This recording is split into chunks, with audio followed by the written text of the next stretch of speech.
Hello friends, welcome back to my channel. So बिना time waste के हम आज बात करेंगे major differences between diffusion and osmosis. तो पहले हम लोग ये जान लेते हैं कि डिफ्यूजन और ऑस्मोसिस होता क्या। तो डेफिनेशन डिफ्यूजन की ये होती है, diffusion is a movement of fluid from an area of higher concentration to area of lower concentration. किसी भी फ्लूइड का मूवमेंट हम डिफ्यूजन उसे कहते हैं जब कोई भी फ्लूइड अपने हायर कंसंट्रेशन से लोअर कंसंट्रेशन की एरिया की ओर मूव करता है। अब हम एग्जांपल ले लेते हैं, हम लोग डेली लाइफ से एग्जांपल लेंगे। जैसे परफ्यूम हम लोग लगाते हैं, तो परफ्यूम जब हम लोग मान लीजिए कमरे के किसी भी कॉर्नर में हो, परफ्यूम लगा रहे हो और कोई आपके घर कमरे के बाहर से जाता है या बगल से जाता है तो उसको वो चीज महकती है, वो फिर आपसे पूछ भी सकता है कि आपने लगाया है या कोई वो एक्शन भी करता है। तो हम लोग ये तो जानते हैं ना कि वो परफ्यूम की महक वहां तक चली गई।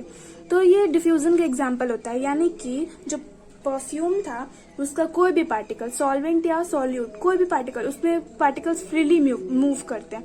तो कोई भी पार्टिकल वहां तक गया यानी डिफ्यूज हुआ, वो फैला एक जगह से दूसरी जगह, तो उस चीज को हम लोग डिफ्यूजन कहते हैं। यही चीज होती है, नेक्स्ट एग्जांपल ले लेते हैं कि ये चीज होती है उसमें जब हम लोग पूजा करते हैं, धूप बत्ती या अगरबत्ती जलाते हैं, तो उसमें भी ये होता है कि वो एक जगह से दूसरी जगह उसकी स्मेल जाती है, उसके भी पार्टिकल्स डिफ्यूज करते हैं। तो ये होता है डिफ्यूजन। और नेक्स्ट डेफिनेशन है ऑस्मोसिस। तो osmosis is a spontaneous flow, spontaneous में स्लो प्रोसेस होता है। It is spontaneous flow of solvent molecules. देखिए इसमें यहाँ पे लिखा हुआ है कि ओनली सॉल्वेंट मॉलिक्यूल्स। डिफ्यूजन में होता है कि ये फ्रीली होते हैं, कि इसमें सॉल्वेंट या सॉल्यूट दोनों पार्टिकल्स मूव कर सकते हैं, बट इसमें सॉल्वेंट मॉलिक्यूल ओनली मूव करते हैं through semi permeable membrane. Semi permeable membrane को SPM भी कहते हैं शॉर्ट फॉर्म में। सेमी परमेबल मेम्ब्रेन को शॉर्ट फॉर्म में SPM कहते हैं। तो कंफ्यूज नहीं होना है, अगर कहीं फिगर वगैरह में आ जाता है ऐसे बीकर बना के और बीच में इसको SPM लिख देता है तो कंफ्यूज नहीं होंगे। और osmosis is a spontaneous flow of solvent molecule through semi-permeable membrane from pure solvent to solution or dilute to concentrated solution. Dilute means साफ। तो इसमें क्या होता है, ऑस्मोसिस में ये लोअर कंसंट्रेशन से हायर कंसंट्रेशन की ओर मूव करते हैं। इसका एग्जांपल होता है जैसे सॉल्ट सोल्यूशन और वाटर का ले लो, या शुगर सोल्यूशन और वाटर का ले लो, तो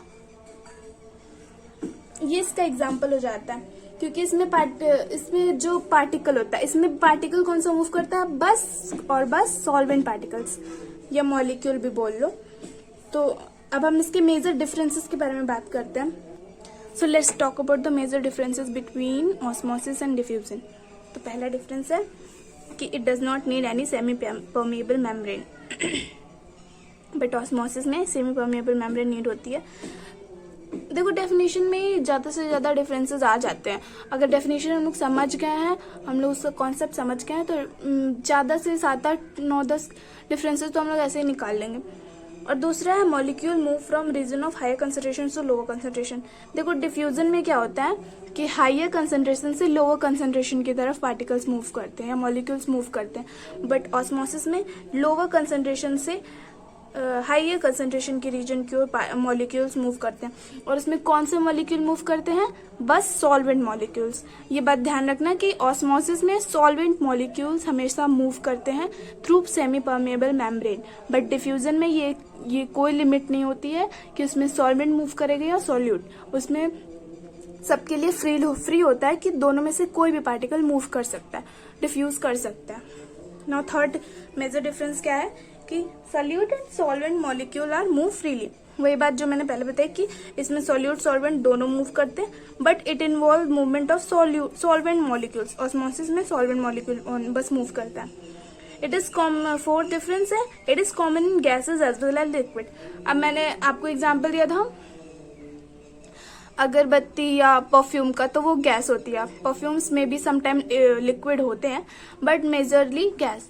अब हम लिक्विड के एग्जांपल देखो, जैसे हमारे बॉडी के अंदर कोई एंजाइम का रिएक्शन होता है या केमिकल रिएक्शन होता है, वो लिक्विड होता है। तो डिफ्यूजन कभी कभी वहां पे भी टेक प्लेस करता है।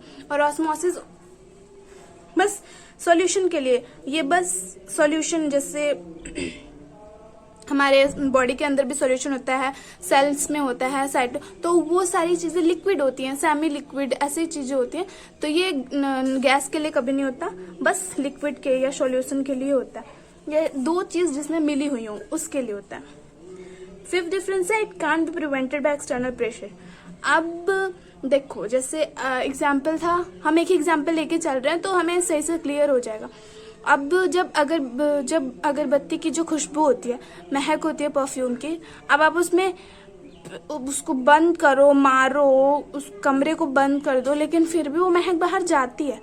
अब हमने उसको मारा, बंद किया, तो वो एक्सटर्नल प्रेशर था। तो हम ये ध्यान रखेंगे कि डिफ्यूजन में एक्सटर्नल प्रेशर देने से वो जो प्रोसेस हो रही है वो बंद नहीं होती है। तो यहाँ पे यही लिखा हुआ है कि it can't be prevented by external pressure. Diffusion को हम लोग एक्सटर्नल प्रेशर से प्रिवेंट नहीं कर सकते, but it can be prevented. Osmosis में क्या है कि it can be prevented by external pressure. हम लोग ऑस्मोसिस को एक्सटर्नल प्रेशर से प्रिवेंट कर सकते हैं। अब जैसे ऑस्मोसिस का हम लोग एग्जाम्पल हमारे बॉडी में हो रहा है, मान लो किसी भी सेल में हो रहा है, तो अब हम लोग तो ये एक्चुअली ना लिविंग यानी बायोटिक के लिए मोस्टली यूज होती है। तो अब हम इसमें एक्सटर्नल प्रेशर लगाएंगे, हम लोग एसपीएम यानी सेमी परमेबल मेम्ब्रेन हटा देंगे। तो अब ऑस्मोसिस तो तभी होती है ना जब सेमी परमेबल मेम्ब्रेन उसमें प्रेजेंट हो और बस सॉल्वेंट पार्टिकल्स ही मूव कर रहे हो, तभी होती है। तो अब जब हम लोगों ने एसपीएम हटा दी, तब तो वो रह ही नहीं गया कि अब उसमें ऑस्मोसिस होगी। तो इसमें एक्सटर्नल प्रेशर से हम लोग प्रिवेंट कर सकते हैं ऑस्मोसिस को। तो अगर हम लोग कोई भी एक्सटर्नल प्रेशर लगा रहे हैं तो उससे ऑस्मोसिस रुक सकती है। ना sixth differences, it is very fast process और ऑस्मोसिस जैसे डिफिनेशन में था स्पॉन्टेनियस फ्लो, तो ऑस्मोसिस वेरी स्लो प्रोसेस है और डिफ्यूजन फास्ट प्रोसेस है। जैसे अब हम परफ्यूम वगैरह लगाते हैं तो तुरंत चला जाता है ना, इतना हम लोग एग्जाम्पल से रिलेट कर सकते हैं। और कोई केमिकल प्रोसेस होता है हमारे बॉडी के अंदर, जो प्रोसेस है वो टाइम लगता है, इट टेक टाइम। और 7 डिफरेंस है, movement takes place at large distance. अब हमारी बॉडी के अंदर देखो, ऑस्मोसिस की बात कर रहे हैं कि ऑस्मोसिस में मूवमेंट शॉर्ट डिस्टेंस के लिए होता है। अब सेल और दूसरी सेल के बीच में कितना डिफरेंस होता है, बहुत छोटा, माइनर डिफरेंस। तो वो तो शॉर्ट टाइम के लिए ऑस्मोसिस हो रहा है ना, वहां पे सेमी परमेबल मेम्ब्रेन या सेलेक्टिव परमेबल मेम्ब्रेन जो सेलेक्टिव पार्टिकल्स को पास करा रही है एक सेल से दूसरे सेल में या साइटोप्लाज्म से सेल में, तो उसमें तो बहुत माइनर सा डिफरेंस है। अब ये जो है डिफ्यूजन वो लार्ज डिस्टेंस टेक प्लेस करता है, क्योंकि देखो एक कमरे से दूसरे कमरे तक या नीचे कमरे तक, दूसरे फ्लोर तक, ऐसे तक वो महक खुशबू चली जाती है अगरबत्ती की, धूप की। या रोड पे आप चल रहे हो, कहीं मंदिर वंदिर बना हुआ है तो हमें वहां पे भी उसकी महक आ जाती है। तो ये ज्यादा डिस्टेंस लेते हैं, it take large distance. So thanks for watching my video, be supportive, bye.